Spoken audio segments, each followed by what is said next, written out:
brought to you by V-Guard.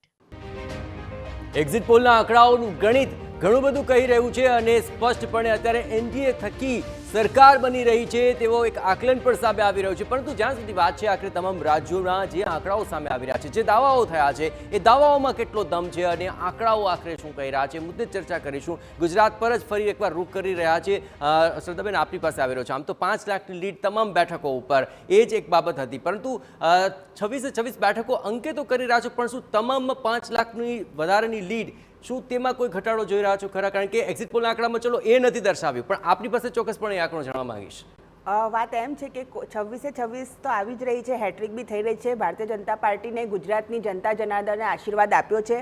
આ જે વિભાજનકારી રાજનીતિ છે ને, ટુકડે ટુકડે રાજનીતિ, એ છે કોંગ્રેસની રાજનીતિ. એક ઘટના ઘટી જેના માટે શીર્ષસ્થ નેતૃત્વએ જેનાથી થઈ એણે વારંવાર માફી પણ માંગી છે ગુજરાતની અંદર. પણ એને પણ ચૂંટણીનો મુદ્દો બનાવીને જે મુંગેરીલાલના હસીન સપના અહીંયા જે ઇન્ડી ગઠબંધને જોયા હતા ગુજરાતમાં, એમનું આ એક્ઝિટ પોલમાં આખું સપનું જે છે એ તૂટી ગયું છે. અને ઇન્ડી ગઠબંધનની હાલત 4 તારીખ પછી શું છે, રિઝલ્ટ પછી, આ એક્ઝિટ પોલ જ્યારે એક્ઝિટ પોલમાં કમ્પ્લીટ થઈ જશે ત્યારે એની હાલત શું છે એ પણ સાંભળી લો. અબ જાને મન તું તો નહીં શિકવાય ગમ કિસે કહે, अब जाने मन तू तो नहीं शिकवाए गम किसे कहे, या चुप रहे या रो પડે કિસ્સાએ ગમ કિસે કહે.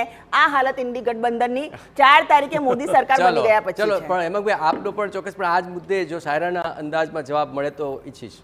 જો મારે ભારતીય જનતા પાર્ટીની અને એનડીએ ગઠબંધનની હાલત શું થશે મને નથી ખબર, પણ જે પ્રમાણે અત્યારે આપણી પ્રજા પીસાઈ રહી છે બેરોજગારીથી, ત્યારે મારે એટલું જ કહેવું છે કે સિયાસત भी कुछ अजीब दास्ता कहती है, पहले आंखें नोच लेती है फिर चश्मे दान करती है. હવે આ સિયાસત જે છે એ ભારતીય જનતા પાર્ટીની લોકો સમજી ગયા છે. પોતાની આંખો નહીં નોચાવા દે અને ચશ્મા અમારે તમારા દાનમાં લેવા નથી.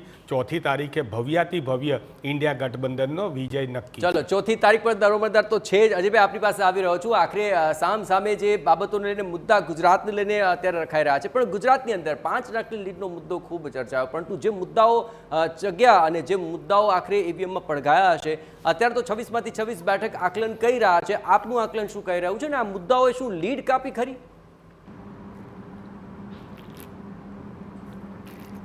મારા બંને સાથીદારો શાયરીમાં જવાબ આપ્યો છે એકબીજાને, એટલે હું એવું માનું છું કે શાયરીમાં ઉત્તર નથી હોતા, શાયરીમાં ઉત્તર નથી હોતા, અને બધા ઝેર પીનારા કઈ શંકર નથી હોતા.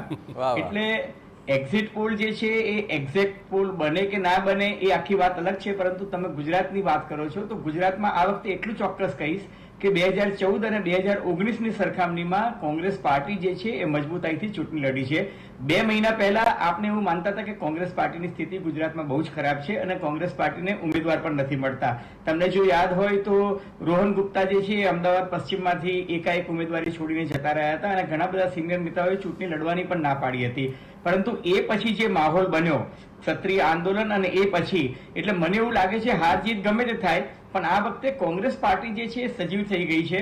156ની જે કારમી હાર, અત્યંત ભૂંડો પરાજય જે કોંગ્રેસ પાર્ટીને 2022ના અંતમાં મળ્યો હતો, એ પછી બધાનું કાર્યકર્તાઓનું જે મોરલ હતું ને બહુ ડાઉન થઈ ગયું છે. એની સામે હું એટલું ચોક્કસ કહી શકું કે આ વખતે આણંદ, બનાસકાંઠા, પાટણ, સાબરકાંઠા, સુરેન્દ્રનગર, ભરૂચ આમ આદમી પાર્ટી, વલસાડ, આ બધી બેઠકો પર કોંગ્રેસ પાર્ટી મજબૂતાઈથી ચૂંટણી લડી છે. હાર અને જીત જે થાય એ તો હવે 4મી તારીખે ખબર પડશે, પણ કોંગ્રેસે મજબૂત લડત આપી છે. અને ભારતીય જનતા પાર્ટી જે દરેક બેઠક પર 5 લાખનો દાવો કરતી હતી, એ લીડ ક્ષત્રિય આંદોલનને કારણે ઘટશે એવું મને લાગે છે. અલબત્ત ભાજપ જે છે એ બળત મેળવવાની છે, એમાં કોઈ શંકાને સ્થાન નથી, પણ કોંગ્રેસ ખાતું ખોલે એવું લાગી રહ્યું છે. ચલો, તો ક્યાં ખાતું ખોલી શકે છે અજયભાઈ કોંગ્રેસ? 26માંથી 26 બેઠકો ક્લીન સ્વીપ જો મારી દ્રષ્ટિએ જો એક બેઠક મળે તો આનંદની શક્યતા એટલા માટે છે કારણ કે ક્ષત્રિય આંદોલનનો સૌથી વધુ લાભ જો કોંગ્રેસ પાર્ટીને કોઈ એક બેઠક પર થયો હોય તો એ આણંદમાં છે. અને જ્ઞાતિવાદના સમીકરણોને આધારિત જ કહું છું, કારણ કે આણંદ બેઠક એવી છે કે જે પરંપરાગત રીતે કોંગ્રેસનો ગઢ રહ્યો છે.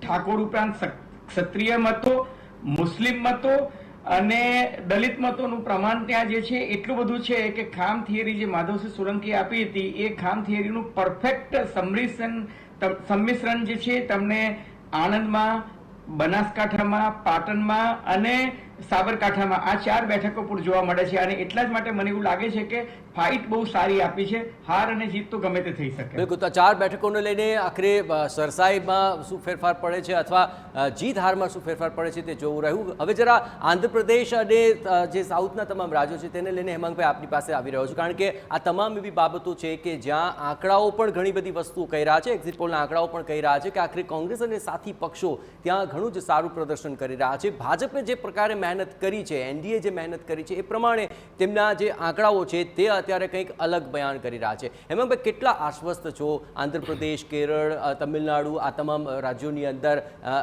ઇન્ડિયા ગઠબંધનના પરફોર્મન્સને લઈને? જો તમે તમિલનાડુ હોય કે કેરળ હોય, આ બધામાં ટોટલ ભેગા થઈને સાઉથના એ રાજ્યો છે એમાં 10થી વધારે સીટો ઉપર ભારતીય જનતા પાર્ટી પહેલાં તો ચૂંટણી પણ નથી લડી રહ્યું. એટલે ત્યાં ભારતીય જનતા પાર્ટી કે એનડીએ ગઠબંધનને કોઈ પણ પ્રકારની કોઈ મોટા પ્રકારમાં ક્લીન સ્વીપ મળી જાય એવી કોઈ શક્યતાઓ દેખાતી નથી. તમે ભૂતકાળમાં તેલંગાના છે, આંધ્રપ્રદેશની એકદમ બાજુમાં જોડાયેલું રાજ્ય છે, તો તેલંગાનાની અંદર હમણાં જ કોંગ્રેસની સરકાર બનેલી છે અને ત્યાંની જે પ્રમાણે સીટો છે એ પ્રમાણે અત્યારે તેલંગાનાની અંદર કોંગ્રેસને જે ગયા વખતમાં મળી હતી એના કરતાં લગભગ ડબલ સીટો મળવાની સંભાવના દેખાઈ રહી છે. એ જ પ્રમાણે કર્ણાટકાની અંદર પણ કોંગ્રેસે જે ગયા લોકસભામાં ચૂંટણી છે એ ચૂંટણીનું આકલન અને પછી વિધાનસભાના મત શેરિંગનું આકલન જોઈએ તો એમાં પણ 15થી 17 સીટો વધી જાય એવા પ્રકારની પરિસ્થિતિનું નિર્માણ થયેલું હોય. કેરળની અંદર ભારતીય જનતા પાર્ટીનું અસ્તિત્વ હતું નહીં અને રહેવાનું નથી. બિલકુલ. અને શ્રદ્ધાબેન, સાઉથ છે એ ભાજપને પહેલેથી ટફ રહ્યું છે.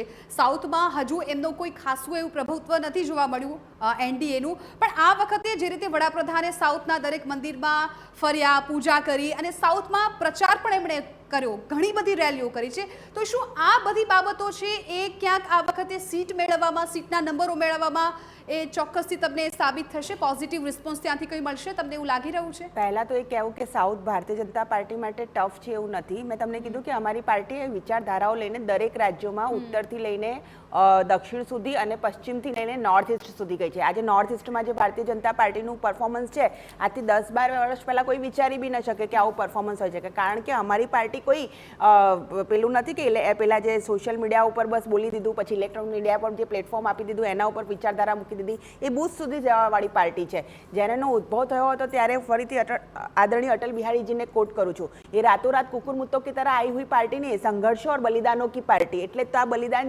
બી ત્યાં ચાલી રહ્યા છે અત્યારે. સાઉથની અંદર પશ્ચિમ જે કેરલા છે એમાં ડાબેરી વિચારધારા છે, ત્યાં અમારી વિચારધારાના સંઘર્ષની લડાઈ ચાલી રહી છે, ત્યાં અમારા કાર્યકર્તાઓની હત્યા બી થઈ રહી છે. તમે જો તો તેલંગાનામાં અમારો વોટ શેર વધ્યો છે, આંધ્રપ્રદેશમાં અમારો વોટ શેર વધ્યો છે, કર્ણાટકની અંદર હાલમાં જ કોંગ્રેસે તો વિધાનસભાની અંદર ચૂંટણી જીતી છે. સોરી, ત્યાં ઈવીએમને એમણે દોષ નથી આપ્યો અને એમના ચીફ મિનિસ્ટર બેસાડ્યા છે. ત્યાં પણ તમે જુઓ તો એનડીએની જે સીટો છે એનું પરફોર્મન્સ અંકબદ્ધ રહ્યું છે 2019 જેટલું. તમિલનાડુ, તેલંગાના, આંધ્રપ્રદેશ, કેરળની અંદર જ્યાં સખત ડાબેરી વિચારધારા છે ત્યાં પણ એક્ઝિટ પોલની અંદર અમને 1 કે 2 સીટો મળવાનું અનુમાન છે. જે મળે છે એટલે તમે વિચારી શકો છો કે અમે વિચારધારા જે છે અમારી ત્યાં સુધી પહોંચાડવામાં સફળ રહ્યા છે. અને જે પ્રમાણે આદરણીય પ્રધાનમંત્રી નરેન્દ્ર મોદી છે એમણે જ સ્વતંત્ર ભારતના ઇતિહાસમાં વિભાજનકારી રાજનીતિને અંત આપ્યો છે, વિકાસના મુદ્દાને મહત્વ આપ્યું છે અને એક ભારત શ્રેષ્ઠ ભારત આખો ભારતીય જનતા પાર્ટીનો સંગઠનનો પ્રોગ્રામ ચાલ્યો છે, જેની અંદર તમામ રાજ્યના લોકોએ પોતાના કલ્ચરલ છે એને એકબીજા સાથે જે તમે કહે છે અનુમોદન કર્યું છે. કેમ સાઉથના પ્રવાસો અહીંયા ઉત્તર ભારતમાં થયા, ઉત્તરના લોકો સાઉથમાં ગયા, ખાણીપીણીની રીત છે, પછી જે આપણા વ્યવહારો છે, કે જે કલ્ચરલ ટ્રાન્સફોર્મેશન છે એના માટે પણ ભારતીય જનતા પાર્ટી સૌથી કયા રાજ્યમાંથી બેઠક મળશે આપને? ડેફિનેટલી જ્યાં સૌથી વધારે લોકસભા છે Uttar Pradesh. Brought to you by V-Guard.